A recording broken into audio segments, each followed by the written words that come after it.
Welcome to the program, Global Weekly News, serial number 79. Comrades and friends, first, no Christmas during genocide. Thousands marched through New York City's busiest shopping district on December 23 to demand an immediate ceasefire in Gaza.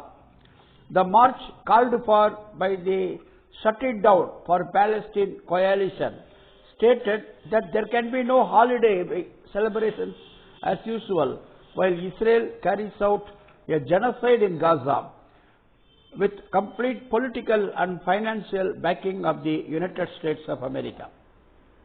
Organizers from the Palestinian Youth Movement, the Answer Coalition, the People's Forum, and more condemned the ongoing atrocities. The leaders spoke thus: "In Palestine, where Jesus was born, our people have called on us to pause, to stop holiday celebrations. They have called on us to stop because there can be no celebration during genocide in Gaza, in Bethlehem, in Jericho. Christian Palestinians are asking us no Christmas as usual during a genocide. Christmas is a holiday that celebrates the birth of Jesus on the Palestinian soil. And this morning, the Israeli occupation took bulldozers and ran over the pregnant women on their way to give birth. The Israeli occupation only knows how to kill, and they kill in more and more brutal ways. And the White House, the US government, only knows how to kill or how to pay other people to do the killing for them." Comrades, second, we are going to see the health activists of UK on protest, picketing by health activists of United Kingdom, England. Israeli occupying forces have killed more than 300 Palestinian health workers in Palestine. In the last 75 days, Israeli attacks have decimated the health infrastructure in the Gaza Strip, leaving 22 lakh people without access to essential care. According to the World Health Organization, there are no fully operational hospitals in occupied region of Palestine. About 1,000 Palestinian health workers are undergoing torture in a concentration camp of desert. They have been forced to strip naked and were then beaten and exposed to electrical shocks. The head of Al-Shifa Hospital's emergency services was killed in a targeted attack along with his wife and their 5 children. The status of many more, including Ahmed Mohanna, the director of a hospital in Jabalia refugee camp, is unknown. Health workers in the United Kingdom organized a mass picket line in front of the local headquarters of Palantir, a US-based company that specializes in data analytics and surveillance, on December 21. Palantir, which expressed its support for Israel since the attacks against Gaza, has been awarded a contract for data management by the National Health Service of England. UK health workers demanded that the contract be cancelled. Comrades, next, the war is widening. US attacks multiple sites in Iraq. The US and Israel have used attacks by regional militias. Militia means a standby force. In case the military is not sufficient, more forces are required. They recruit people. They engage the soldiers from among the people. They are called militias. Second rank army, like that. The US and Israel have used attacks by regional militias as an excuse to attack and military civilian targets in Syria and other places. In one such attack carried out by the Israelis on 25th December, a senior Islamic Revolutionary Guard Corps commander Syed Razi Mousavi was killed in Damascus. Yet another sign of its growing direct involvement in the regional escalation around the Israeli war in Gaza, the US attacked multiple locations inside Iraq on December 26. Defense Secretary of US Lloyd Austin confirmed in a press statement. The statement of Lloyd Austin claimed that the US strikes at 3 places affiliated to Hezbollah group were in response to a series of attacks against US personnel in Iraq and Syria. The Iraqi government condemned the attacks, calling it an hostile act and an attack on the country's sovereignty. At least one Iraqi soldier was killed in the attacks and 18 others were wounded, according to the government.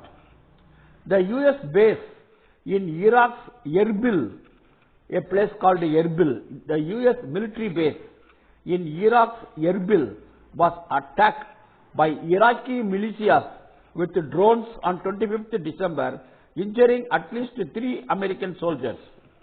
Similar attacks were reported from Syria as well.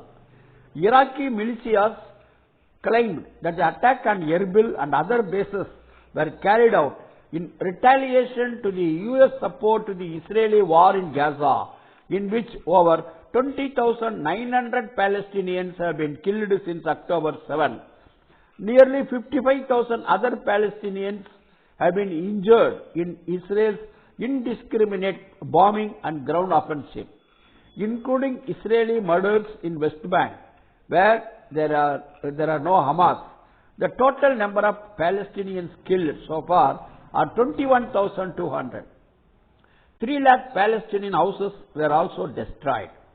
The United States has shielded Israel diplomatically by blocking UN Security Council resolutions demanding a ceasefire in Gaza and has provided billions of dollars of military aid for its assault on the occupied Palestinian territory.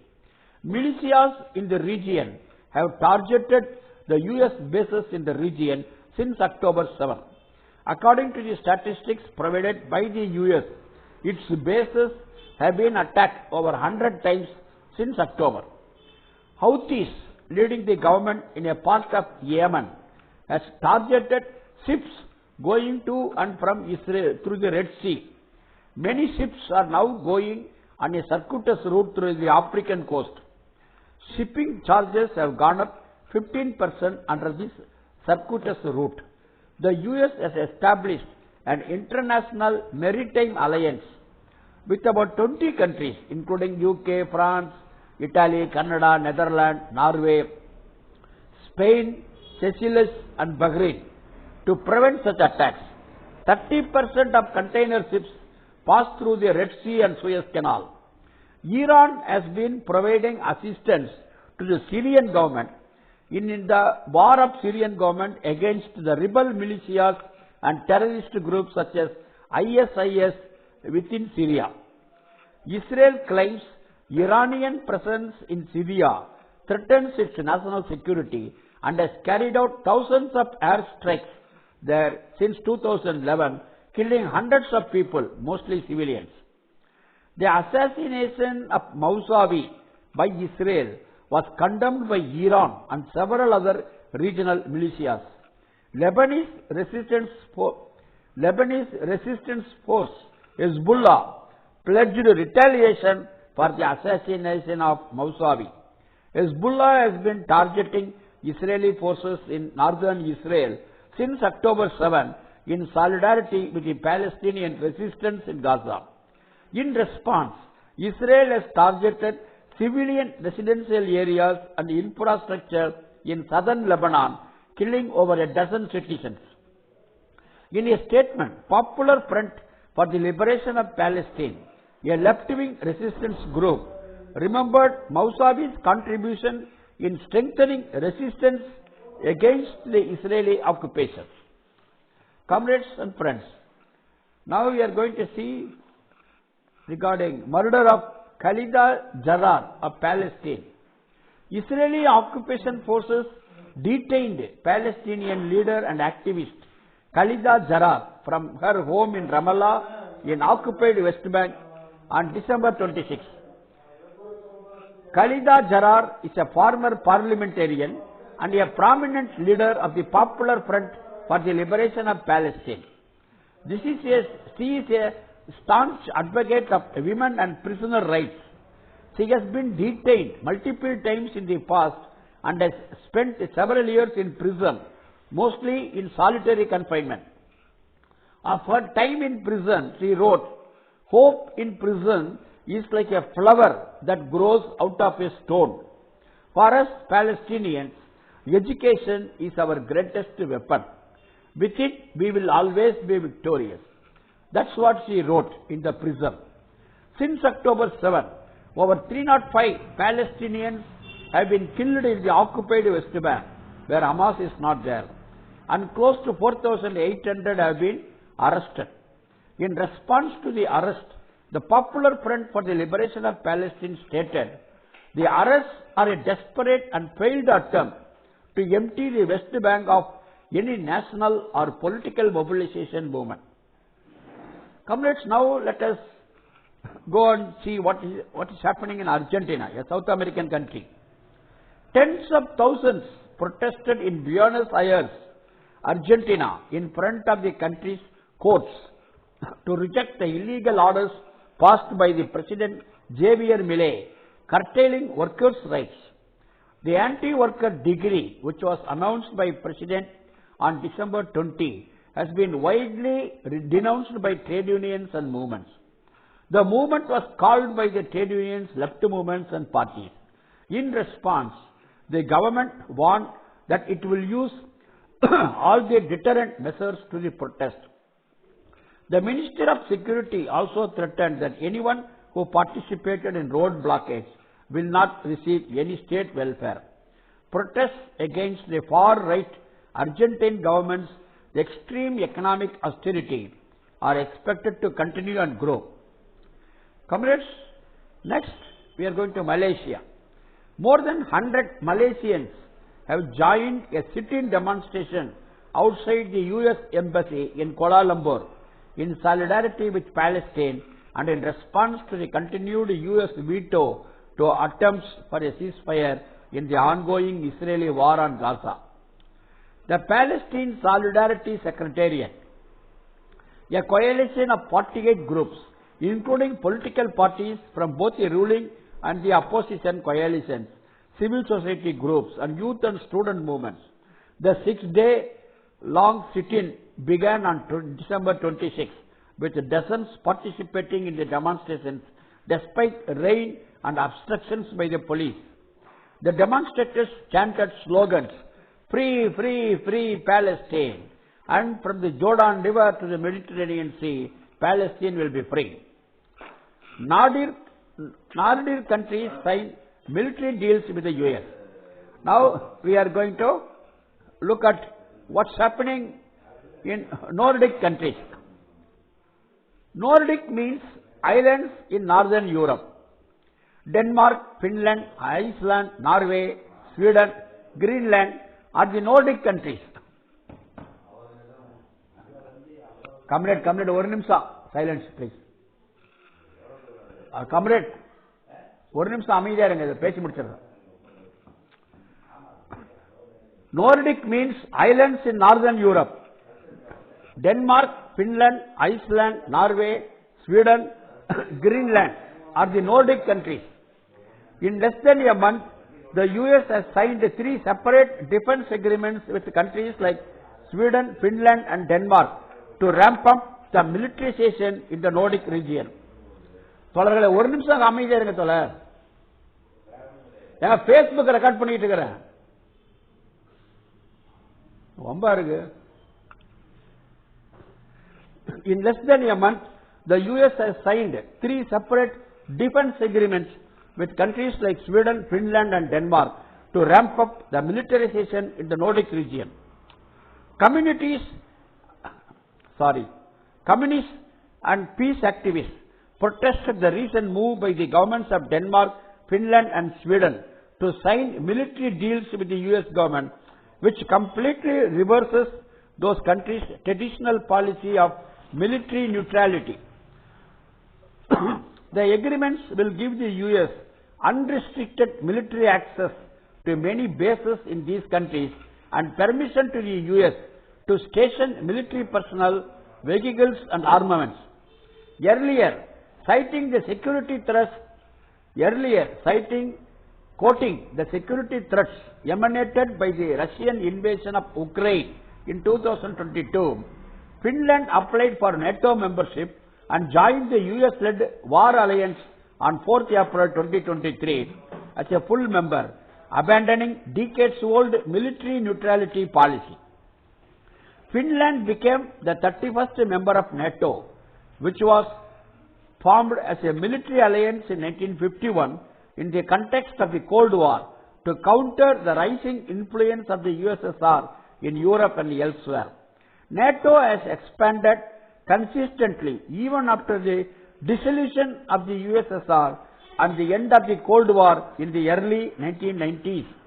Russia, the successor state of the USSR, objects to NATO's eastward expansion, especially at its borders, because it threatens its national security. Comrades, next we are going to see what's happening in France. Emmanuel Macron is the president of France. Macron is invited by Modi to take part in our Republic Day celebrations on January 26 as a special guest. The legislators from the Conservatives and the far-right parties voted for Emmanuel Macron's bill calling to impose tougher regulations on immigrants to obtain French citizenship and other social benefits. Working class movements and anti-racism groups have called for a joint protest against the implementation of the bill. Leftist and anti-racist groups in and outside the parliament expressed outrage, anger at the passing of the bill in the National Assembly. On December 21st, mobilizations protesting the bill were organized in cities across the country. The bill was passed in the National Assembly with 349 votes against 186 votes. The bill was earlier passed in the Senate also. The health minister resigned in protest to the bill. The new bill introduces migration quotas, extends the minimum period required to access social benefits like family allowances, personalized housing allowance, etc., from 6 months to 5 years of legal residence in the country. Only if you are legally residing in France for 5 years or more, then only you will get family allowances and housing assistance, etc. Tightens the conditions of access to French nationality by ending the automatic granting of the citizenship to children born in France to immigrant parents and extending the period of residence in France from 5 years to 10 years for naturalization. That is, if the foreign parents, they reside in France for more than 10 years only, their children, if they are born in France, they will be granted citizenship. The inhuman bill contradicts the very basic ideals supposedly cherished by the French Republic: liberty, equality and fraternity. The French Communist newspaper has initiated a petition calling for the government to repeal the legislation. As of December 21, more than 7,000 citizens, including trade unionists, politicians, artists, etc., have endorsed the appeal. Finally, Australia's support for Israel. Federal and state governments, numerous Australian universities and Australian companies have direct ties, relations to high-profile weapons manufacturers that are aiding and profiting off the murder of Palestinians.